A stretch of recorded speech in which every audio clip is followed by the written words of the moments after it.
পাল্টি দিলেই গল্প শেষ। দেখুন বাঁশকুড়া পশ্চিম বিধানসভার 169 নম্বর বুথে যেটা হরিনান চক যাওয়ার কথা ছিল সেটা চুরি করে এখানে পিরাজকুড়া পিডব্লিউডি গ্রাউন্ডে নিয়ে এসেছিলো, যেখানে আমরা হাতে নাতে ধরে ফেলেছি। তারপরেও পুলিশ নেই, প্রশাসন নেই, সেক্টর অফিসার নেই। সেক্টর অফিসারের নাম তাপস হাজরা, সে ফোন সুইচ অফ করে দিয়েছে।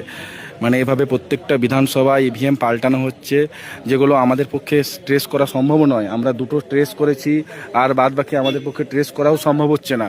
এভাবেই চুরি হয়ে যাচ্ছে, এভাবেই চুরি হয়ে যাচ্ছে। প্রত্যেকটা ইভিএম বক্স এভাবেই চুরি হয়ে যাচ্ছে, আমাদের হাতের বাইরে চলে যাচ্ছে। জানি না শেষ পর্যন্ত কি হবে।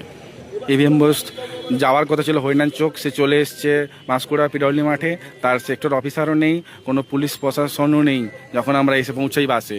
যে এভাবে চুরি হয়ে যাচ্ছে, কীভাবে পরিবর্তন হবে? 90% ভোটের পরেও এইভাবে মানুষের ভোটকে, গণদেবতার ভোটকে চুরি করছে তৃণমূলের গুন্ডারা।